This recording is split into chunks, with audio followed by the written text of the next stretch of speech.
Hey everyone, welcome back to another explainer. Today, we are completely demystifying the non-inverting amplifier. So, if you've ever stared at an op-amp circuit and just kind of wondered how all that math actually translates into a real-world signal boost, well, you are exactly in the right place. Let's kick things off with a real-world problem you might actually run into when working with analog electronics. Picture this.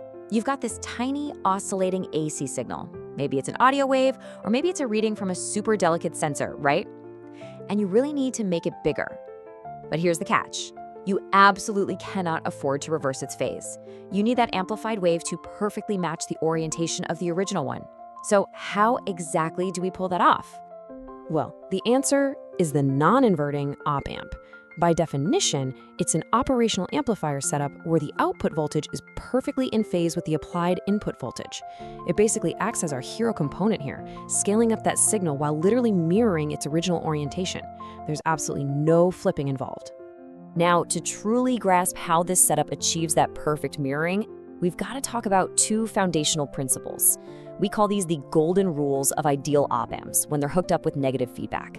All right, rule number one, the voltage difference between the positive and negative inputs is always zero.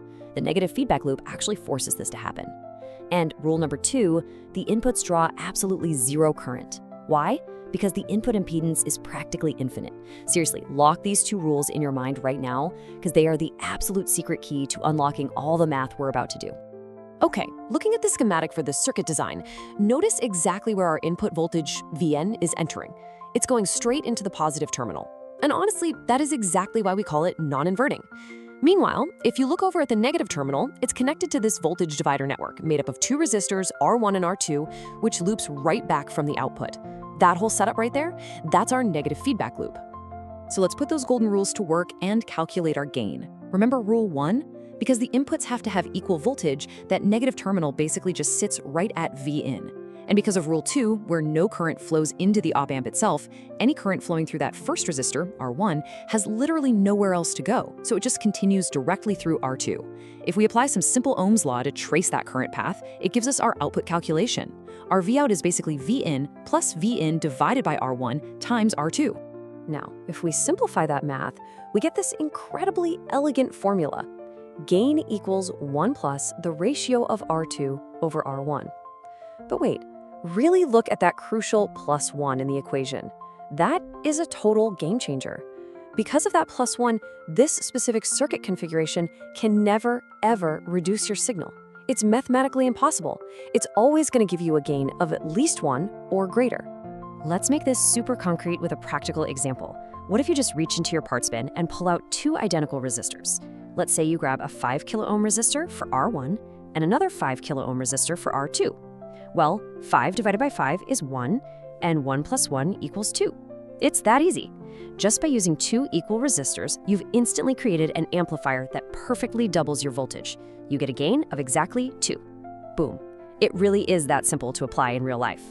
To truly appreciate this non-inverting design, we kind of have to compare it to its famous counterpart, the inverting amplifier. Visually, the core difference between the two is all about the input.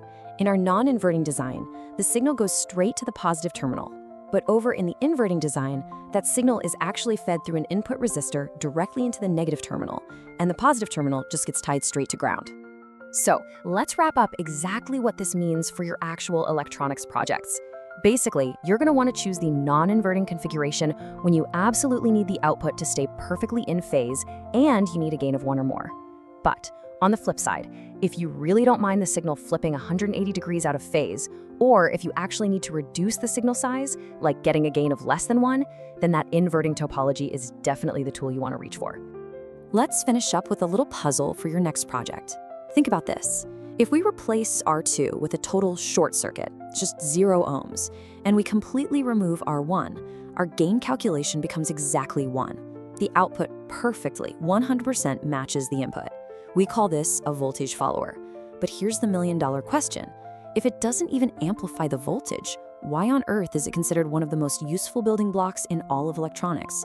Like, how could passing a signal through this so-called buffer actually protect a delicate sensor from a super power-hungry output stage? I'm gonna leave you to ponder that one. Thanks so much for joining me on this explainer, and I'll catch you next time.